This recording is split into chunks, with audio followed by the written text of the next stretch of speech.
Good morning everyone. Welcome to PW only IAS. दोस्तों, बात करें अगर हम 5 फरवरी 2025 के द हिंदू फ्रंट पेज की, यहां पर आप नोटिस कर पाओगे एक न्यूज है इंडिया और यूएसए के रिलेशन से संबंधित। दोस्तों, आप सब लोग जानते हैं कि प्रधानमंत्री जी ने कुछ दिन पहले ही डोनाल्ड ट्रंप से फोन पे बातचीत करी थी एंड आने वाले दिनों के अंदर प्राइम मिनिस्टर मोदी जी और डोनाल्ड ट्रंप के बीच में एक मुलाकात भी होने जा रही है। इससे जस्ट कुछ दिन पहले ही हमें एक खबर देखने को मिल रही है, दैट इज डोनाल्ड ट्रंप ने इलीगल इंडियन इमिग्रेंट्स को वापस भेजना स्टार्ट कर दिया है। दोस्तों, डोनाल्ड ट्रंप का ना स्टार्टिंग से एक पॉलिसी रही है हमेशा से ही कि वो अपने बॉर्डर को सिक्योर करना चाहते हैं एंड वो काफी स्ट्रॉन्ग एक्शन लेंगे against the illegal immigrants. Right. In fact जब पिछले हफ्ते फोन पे बातचीत हुई थी, उस समय भी डोनाल्ड ट्रंप ने बातचीत के बाद मीडिया को ये बताया था कि मोदी जी वही करेंगे जो कहीं ना कहीं सही है एंड सही यही है कि इलीगल इंडियन इमिग्रेंट्स को वापस लेना होगा। मोदी जी ने भी ये कहा था कि हम मिलकर साथ में काम करना चाहते हैं पूरी दुनिया की तरक्की के लिए। राइट।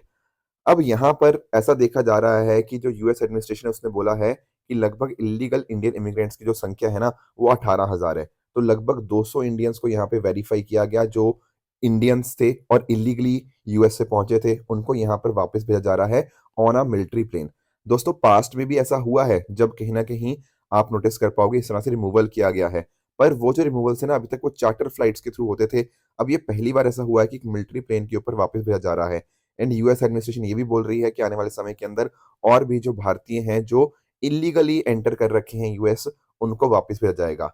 तो काफी सारे इंडियंस इससे कंसर्न में भी आ चुके हैं कि ठीक है, इस पर्टिकुलर न्यूज के साथ।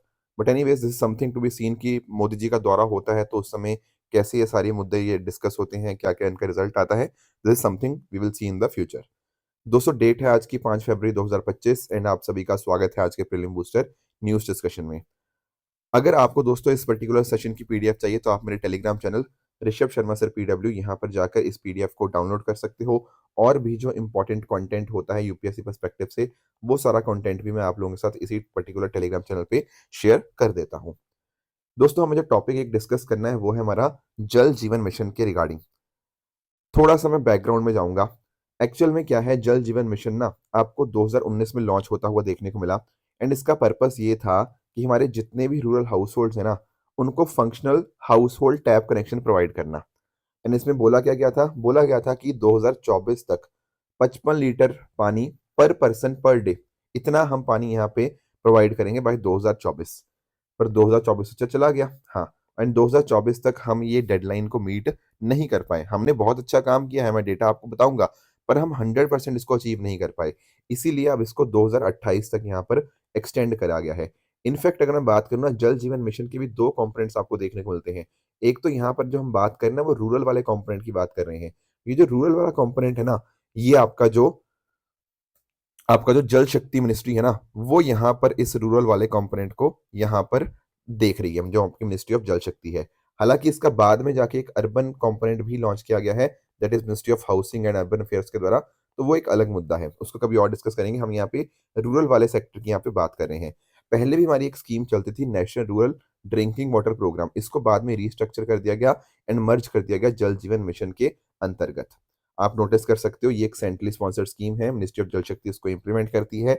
यहाँ पर सेंट्रल स्पॉन्सर होने की वजह से स्टेट्स की तरफ से भी आपको यहाँ पर कंट्रीब्यूशन देखने को मिलेगा। जैसे आप नोटिस कर पाओगे 50-50 होता है हमारी स्टेट्स के लिए। हिमालयन स्टेट्स के लिए 90% कॉन्ट्रीब्यूशन सेंटर का, 10% आपका स्टेट्स का देखने को मिल जाएगा। एंड उसी तरह से अगर हम बात करें यूटीज की, तो वहाँ पर 100% फंडिंग आपकी सेंट्रल गवर्नमेंट ही यहाँ पे करती है। तो 2028 तक हम इसको अचीव करना चाहते हैं। कम्युनिटी इन्वॉल्वमेंट यहाँ पे देखने को मिलेगा। एक बहुत इंपॉर्टेंट चीज है, दैट इज आपका सैनिटेशन कमेटीज, या फिर जिसको हम पानी समिति के नाम से भी जानते हैं। इन विलेज कमेटीज का बहुत ज्यादा इंपॉर्टेंट रोल यहाँ पर रहने वाला है। साथ ही साथ इन कमेटीज के अंदर जो 50% पार्टिसिपेशन होगा कम से कम, वो महिलाओं का होगा एंड डेफिनेटली स्टेट्स इसमें अच्छे से काम करेंगी। अभी तक सर हमने क्या कर लिया है, क्योंकि हमारे 5 साल तो हो गए हैं, ये छठा साल चल रहा है इसके जल जीवन मिशन के स्टार्ट हुए का। देखो, 6 साल के अंदर, 5-6 साल के अंदर हमने 15 करोड़ हाउस होल्ड्स कहीं ना कहीं जो भारत के अंदर है, जो 80% इंडिया की रूरल पॉपुलेशन को दर्शाते हैं, उनको हमने प्रॉपर टैप वाटर कनेक्शन यहाँ पे प्रोवाइड कर दिया है। यानी कि 80% हमारा टारगेट कंप्लीट हो चुका है, पर 100% हमने नहीं किया। पर काफी सारे स्टेट्स में अच्छा काम हुआ है, जैसे में 100% कुछ स्टेट्स ने कर दिया है। अरुणाचल प्रदेश, गोवा, हरियाणा, हिमाचल, गुजरात, पंजाब, तेलंगाना, मिजोरम, इन सब ने 100% कवरेज अचीव कर दिया है। इनफैक्ट कुछ यूटीज़ भी हैं जैसे Andaman Nicobar, Dadra and Nagar Haveli, Daman and Diu, ठीक है, पुडुचेरी, इन्होंने भी यहाँ पे 100% ये प्रोवाइड कर दिया है। बाकी स्टेट्स के अंदर कुछ पेंडिंग है, तो हम वो 2028 तक उसको भी अचीव कर लेंगे। तो कुछ नए चीज़ें भी ऐड ऑन करी गई हैं, जैसे for example ground water management भी अब इसके अंदर ऐड कर दिया गया है। इंफ्रास्ट्रक्चर की क्वालिटी हम और बेहतर बनाना चाहते हैं rural pipe water supply system की। एक ना देखो यार, आपने मान लो किसी के घर पे पाइप पर पहुँचा तो दी, पर क्या वो मेंटेन रहेगी या नहीं रहेगी, उसको भी स्ट्रेंथन किया जा रहा है ताकि लंबे समय तक उसको पानी मिलता रहे, कोई दिक्कत ना आए। बस एक बार बना के काम छोड़ दिया, ऐसा नहीं होना चाहिए। लोगों का पार्टिसिपेशन इसमें रहे, इसलिए जन भागीदारी इसको यहाँ पे करा जा रहा है कि लोगों का इन्वॉल्वमेंट है, ठीक है, एमओयू साइन किए जा रहे हैं एंड प्राइवेट सेक्टर को भी यहाँ पे इन्वॉल्व किया जा रहा है ताकि सर्विस एफिशिएंसी बढ़ पाए। तो ये जल जीवन मिशन के रिगार्डिंग कुछ पॉइंट्स हैं जो आपको यहाँ पे पता होने चाहिए, ठीक है। दूसरा हमें एक टॉपिक डिस्कस करना है इन्वेसिव स्पीशीज के बारे में। पहले बात बताओ, आपको इन्वेसिव स्पीशीज का मतलब पता है? देखो, इन्वेसिव स्पीशीज पता क्या होती हैं? ऐसे नॉन नेटिव ऑर्गेनिज्म होते हैं। नॉन नेटिव मतलब जो वहां पर नहीं पाए जाते। अब वहां पर नहीं पाए जाएंगे, किसी और जगह से वो आए हैं, तो उससे क्या होगा? उससे कई बार क्या होता है ना, वो लोकल सिस्टम को, इकोसिस्टम को हार्म करते हैं। यानी कि अगर मान लो कुछ लोकल स्पीशीज थी यहाँ पे, ठीक है, ये तो लोकल थी, पर बाहर से एक नॉन नेटिव स्पीशीज आती है। अब वो क्या करेगी? इनके साथ कंपीट करेगी रिसोर्सेज के लिए। एंड हो सकता है ये जो नॉन नेटिव स्पीशीज है, ये कहीं ना कहीं इकोसिस्टम को पूरी तरह से खराब कर दे, उसको ध्वस्त नष्ट कर दे। तो ये होती हैं आपकी इन्वेसिव स्पीशीज। कुछ आपको एग्जांपल दूं, जैसे फॉर एग्जांपल आप लोगों ने प्रॉस्पेरस जूलीफ्लोरा के बारे में सुना होगा। यूपीएससी ने क्वेश्चन भी पूछा हुआ है। ये एक अपने आप में इन्वेसिव स्पीशीज है फ्लोरा की। उसके अलावा कुछ और नाम भी आप देख सकते हो। लैंटना कमारा हो गया, ठीक है, पार्थिनियम हो गया, ठीक है, ये सारे आप नाम एक बार देख सकते हो। ये फ्लोरा के अंदर आपको इन्वेसिव स्पीशीज है। और ये फोना के अंदर भी आपको अफ्रीकन कैटफिश हो गया, तिलापिया हो गया, ठीक है ना, ये आप जाइंट अफ्रीकन स्नेल हो गया। ये कुछ नाम आप ध्यान में रख सकते हो। कई बार डायरेक्ट क्वेश्चन ऐसे आ जाते हैं कि ये क्या है, तो आपको ध्यान में रखना है ये इन्वेसिव स्पीशीज हमें देखने को मिल जाएंगी। चलो ठीक है सर, इन्वेसिव स्पीशीज का मतलब तो समझ आ गया। अब मुद्दा क्या है, न्यूज में क्या चीज चल रही है? देखो, दरअसल में ना सेंटर के द्वारा दो फिश का इस्तेमाल किया जा रहा है। और क्यों इस्तेमाल कर रहे हैं? ये एक्चुअली मॉस्किटो के कंट्रोल करने के लिए इस्तेमाल किया जा रहा है। आप नोटिस करते हो कि मॉस्किटो पानी में ब्रीड करते हैं, वाटर के अंदर ब्रीड करते हैं, बिल्कुल सही बात है। एंड मॉस्किटो की वजह से हमें बहुत सारी अलग अलग बीमारियां भी देखने को मिलती हैं, है ना। वी हैव डिस्कस, बहुत सारी मॉस्किटो बॉर्न डिजीज हमें देखने को मिल जाएंगी। अब हम क्या कर रहे हैं? इन फिशेस का इस्तेमाल कर रहे हैं। तो ये फिश जो होगी ना कहीं जो मॉस्किटो का लार्वा है वाटर के अंदर, उसको खत्म कर देगी। तो मॉस्किटो का लार्वा खत्म हो जाएगा, तो मॉस्किटो पनप नहीं पाएंगे वहां पे। तो ये दो फिशेस हमें देखने को मिलती हैं। अब अच्छी बात है ये तो, क्या आप बोलोगे सर ये तो हम अच्छा काम कर रहे हैं? काम तो अच्छा कर रहे हैं, पर दिक्कत ये है ना, ये जो दो फिश हम इस्तेमाल कर रहे हैं, ये इन्वेजिव स्पीशी है। तो इससे डर ये बैठ गया है कि इससे हम मॉस्किटो मर जाएंगे। बिल्कुल ठीक बात है। पर और जो बाकी फिश जो हैं उस इकोसिस्टम के अंदर, उनको दिक्कत हो सकती है, ऐसा यहाँ पर एनजीटी का कहना है। और इसलिए उसने नोटिस इशू किया है सेंटर को। थोड़ा सा इन फिशेस के बारे में अंडरस्टैंड करते हैं। एक है हमारी कौन सी? गैम्बूशिया एफिनिस, ठीक है, इसको मॉस्किटो फिश के नाम से भी जाना जाता है। ये एक बायोलॉजिकल एजेंट है जिसको मॉस्किटो लार्वा को कंट्रोल करने के लिए इस्तेमाल किया जाता है। तो ये जो नेटिव है, ये है मिसिसिपी रिवर बेसिन की, यहाँ पे आपको नेटिव देखने को मिल जाएगी। गल्फ ऑफ मैक्सिको वाला रीजन हो गया, वहां पर भी आपको देखने को मिल जाती है। तो आप नोटिस कर सकते हो जो सिंगल डेल्ट फिश है ना, ये 100 से 300 मॉस्किटो लार्वा पर डे उसको कंज्यूम कर देगी। तो मॉस्किटो कंट्रोल करने में अंदर बहुत इंपॉर्टेंट रोल है, ठीक है। ये फ्रेश वाटर के अंदर सरवाइव करती है, but at the same time brackish water या हाई सैलिनिटी वाटर के अंदर भी उसको पानी को भी टॉलरेट कर लेगी। मेजरली फ्रेश वाटर के अंदर है, बट बाकी पानी को भी टॉलरेट कर लेती है। लो ऑक्सीजन के अंदर भी ये रह लेती है, कोई दिक्कत वाली बात नहीं है, ठीक है। और ये विविपेरस होती है। विविपेरस का अर्थ मतलब क्या है? कि ये एग्स ले नहीं करती, ये डायरेक्टली अपने जो यंग वंस हैं उनको डायरेक्टली बर्थ देते हैं। अब आप नोटिस कर पाओगे जो आईयूसीएन है ना, उसने यहाँ पर इसको 100 वर्स्ट इन्वेसिव एलियन स्पीशीज की कैटेगरी में डालते हैं कि ये बहुत ही ज्यादा इन्वेसिव है, बहुत बड़े लेवल के ऊपर इकोसिस्टम जो होता है ना उसको खराब कर सकती है। आईयूसीएन में इसका स्टेटस लीस्ट कंसर्न है। एंड इनफैक्ट इसमें पहले भी हमने 1928 के अंदर भी ब्रिटिशर्स के समय इसको इस्तेमाल किया गया था मॉस्किटो के कंट्रोल करने के लिए। तो ये नाम आप ध्यान में रखना, कई बार से नाम डायरेक्टली क्वेश्चन में आ जाते हैं कि ये गैम्बूशिया एफिनिस क्या है, तो पता नहीं लगेगा कि क्या है, ठीक है, कि क्या, और इसका कॉमन नेम है मॉस्किटो फिश। उसी तरह से जो दूसरी फिश हमने इंट्रोड्यूस कर रही है दैट इज पोइसिलिया रेटिकुलाटा, ठीक है, इसका भी कॉमन नेम आपको गपी, मिलियन फिश, रेनबो फिश देखने को मिल जाएगा। ये भी नदर्न साउथ अमेरिका और कैरिबियन आइलैंड में आपको नेटिव देखने को मिलती है। ये भी उसी पर्पस के लिए इस्तेमाल की जाती है, मॉस्किटो कंट्रोल करने के लिए। एंड इसका आईयूसीएन स्टेटस भी लीस्ट कंसर्न है, ठीक है? तो दिक्कत यही है कि अलग-अलग स्टेट्स में हम इसको इस्तेमाल ज़रूर कर रहे हैं, आसाम, अरुणाचल प्रदेश, बहुत सारे स्टेट्स के अंदर हमने इसको इस्तेमाल किया है। पर दिक्कत वही है कि इससे कहीं न कहीं हमारी जो लोकल बायोडायवर्सिटी है ना, उसके ऊपर बहुत नेगेटिव इम्पैक्ट आ सकता है। बायोडायवर्सिटी लॉस हो सकता है, नेटिव स्पीशीज़ को समस्या हो सकती है, उससे इकोसिस्टम डिसरप्ट हो सकता है। तो हमें दोनों चीज़ों को बैलेंस करके चलना पड़ेगा, इसीलिए एनजीटी ने नोटिस इश्यू किया है यहाँ पे सेंटर को कि कैसे-कैसे पूरा चीज़ें यहाँ पे मैनेज करी जाएँगी। ठीक है। दोस्तों बजट आप लोगों ने देख लिया होगा, मैंने आपको बताया भी था कि हमारी टीम ने भी डिस्कस किया हुआ है इसी पर्टिकुलर चैनल के ऊपर। पर काफ़ी सारे ऐसे मिशंस होते हैं, जिनको हम बजट के समय अनाउंस तो कर देते हैं, पर उनकी जो डिटेल्स होती है ना, वो फिर आने वाले दिनों के अंदर सरकार उनके बारे में बताती है। क्योंकि जो फाइनेंस मिनिस्टर की स्पीच थी, उन्होंने तो बता दिया कि हम ये मिशन लॉन्च करेंगे, पर उसकी जो डिटेलिंग होती है, वो आगे जाके हमें आने वाले दिनों में पता लगती है। तो कुछ एक ऐसी मिशंस हैं, जिनकी हमारे पास कुछ डिटेल्स आई हैं, तो उनको भी हम थोड़ा अंडरस्टैंड कर लेंगे। जैसे यूनियन बजट में ना एक मिशन को इंट्रोड्यूस किया गया, दैट इज़ ज्ञान भारतम मिशन। थोड़ा अंडरस्टैंड करते हैं पहले इसको। पहली बात तो आपको समझना है कि एक मैन्युस्क्रिप्ट क्या चीज़ होती है। आई एम श्योर आपने अपनी हिस्ट्री बुक्स के अंदर पढ़ा होगा मैन्युस्क्रिप्ट्स के बारे में। देखो मैन्युस्क्रिप्ट क्या हुआ, कोई भी आपका हैंड रिटन कंपोज़िशन है, लेट अस से वो पेपर पे लिखा गया है, बार्क हो गया या पहले जो पाम लीव्स पे लिखा करते थे, राइट? उनको हम बोल देते हैं मैन्युस्क्रिप्ट। अब एक बात इम्पोर्टेंट बात ध्यान में रखनी है कि कम से कम उसको 75 साल पहले लिखा होना चाहिए। ऐसा नहीं है कि आपने कहा कि सर मैंने कल कोई चीज़ लिख दी थी एंड आप भी उसको मैन्युस्क्रिप्ट का दर्जा दे दो। नहीं, कम से कम 75 ईयर पुरानी होनी चाहिए एंड उसकी कुछ ना कुछ साइंटिफिक, हिस्टोरिकल या एस्थेटिक वैल्यू डेफिनिटली होनी चाहिए। आपको कुछ एग्ज़ाम्पल दूँ, जैसे आप यहाँ पर एक एग्ज़ाम्पल देख सकते हो बख्शली मैन्युस्क्रिप्ट का। दरअसल में ये 3rd या 4th सेंचुरी में कहीं न कहीं लिखी गई थी एंड यहाँ पर ना इस पर्टिकुलर मैन्युस्क्रिप्ट से हमें पता लगता है कि ज़ीरो का यूज़ हुआ था। ठीक है ना? तो आप नोटिस कर पाओगे उस समय हमें अर्लीस्ट रिकॉर्ड मिलता है ज़ीरो के यूसेज का। इसी तरह से और भी हिस्ट्री हो गया, रिलिजन, आर्ट एंड कल्चर सब जगह के ऊपर आपको इसका इस्तेमाल देखने को मिल जाएगा।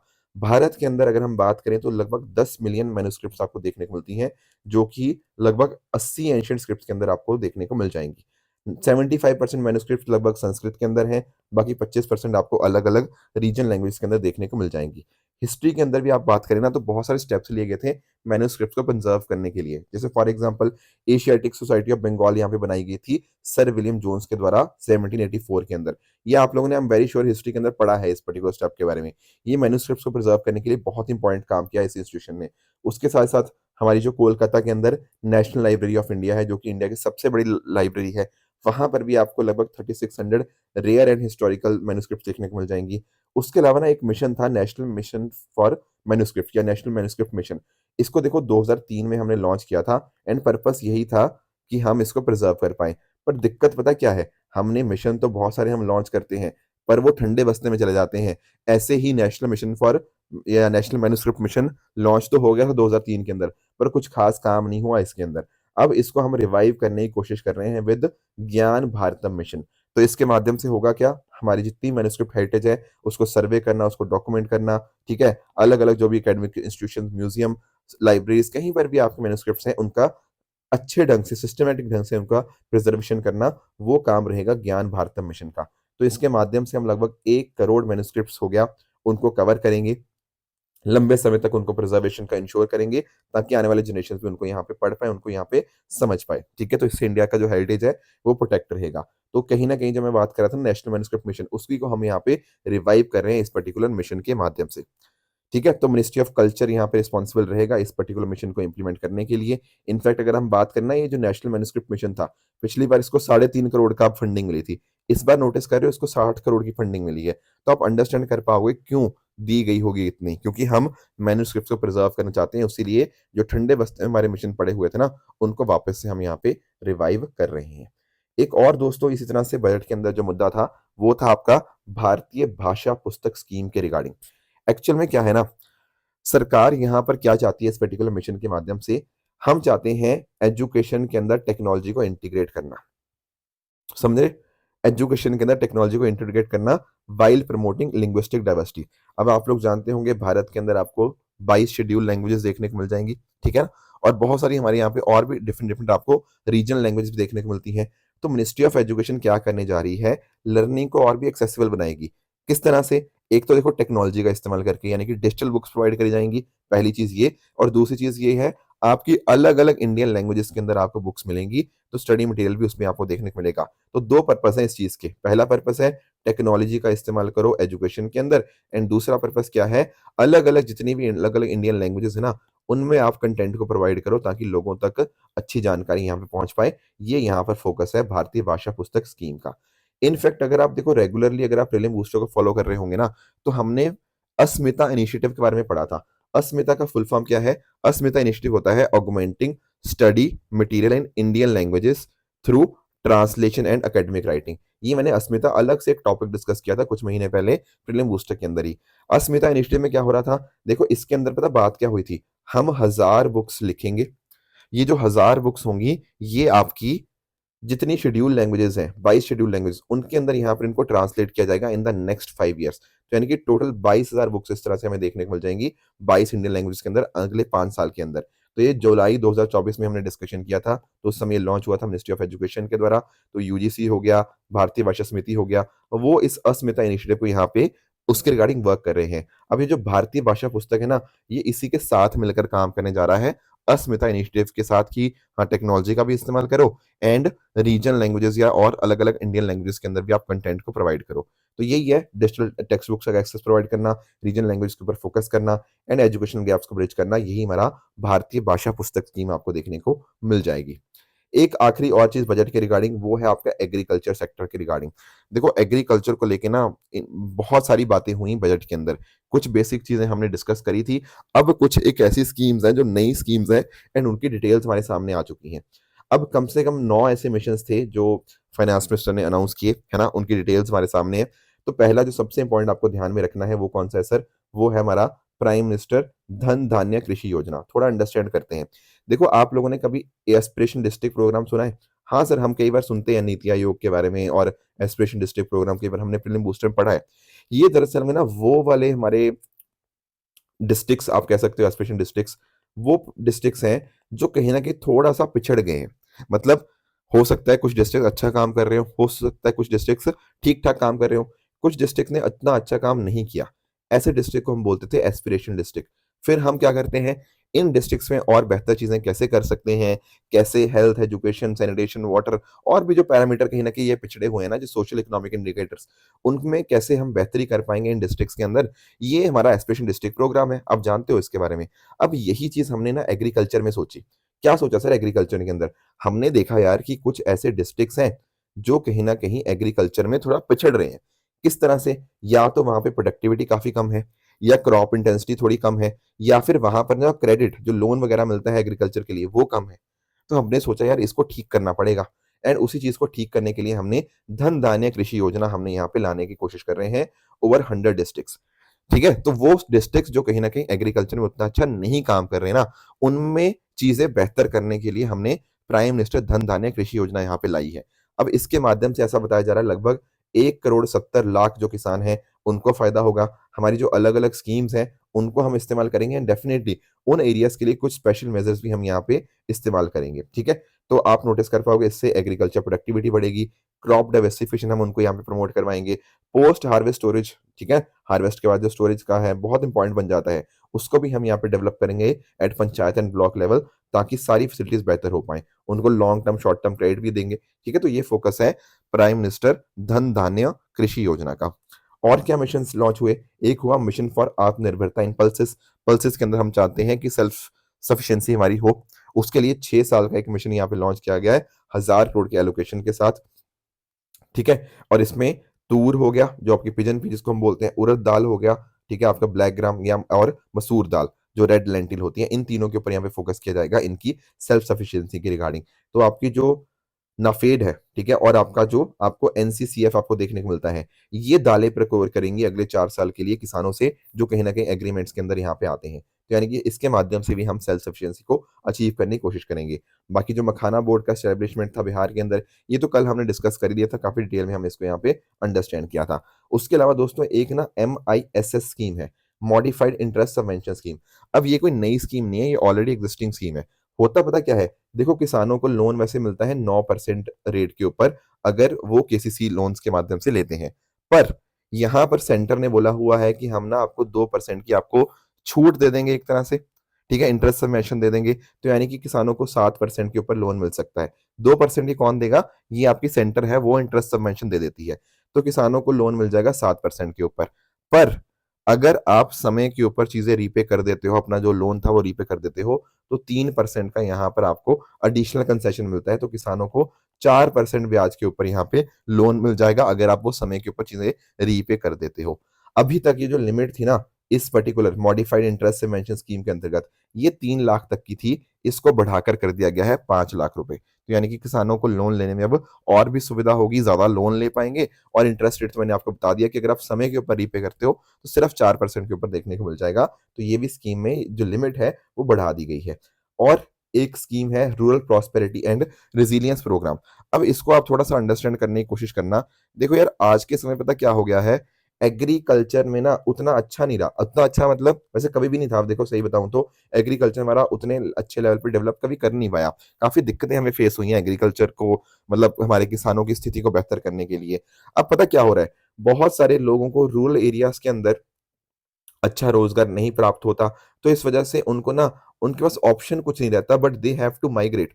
माइग्रेशन एक तरह की ना, मतलब मर्जी से नहीं हो रहा, वो नहीं चाहते कहीं और जाना, पर उनको लगता है कि यार रूरल एरियाज के अंदर कोई अपॉर्चुनिटी ही नहीं है। ठीक है ना, तो वो एक दिक्कत बन जाती है। तो हम एक प्रोग्राम लाए हैं, rural prosperity and resilience programme.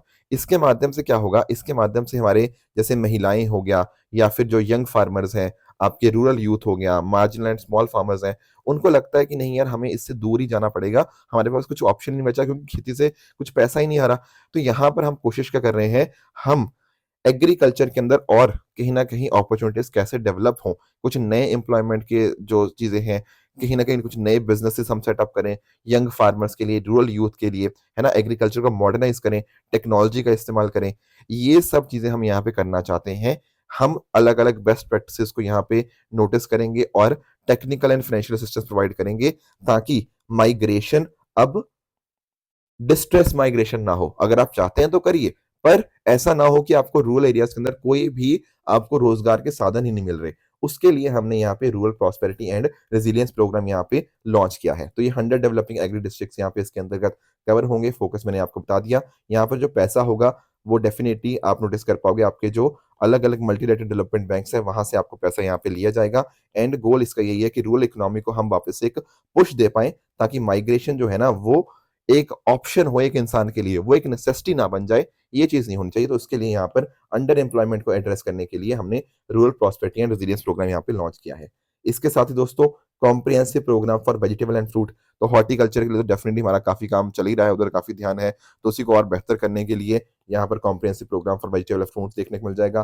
Cotton productivity के लिए एक मिशन यहाँ पे लॉन्च किया गया है, जिसका लाइफ स्पेन 5 साल की रहेगी। एंड इसमें फोकस होगा कॉटन फार्मिंग की प्रोडक्टिविटी एंड सस्टेनेबिलिटी बेहतर बनाने के लिए।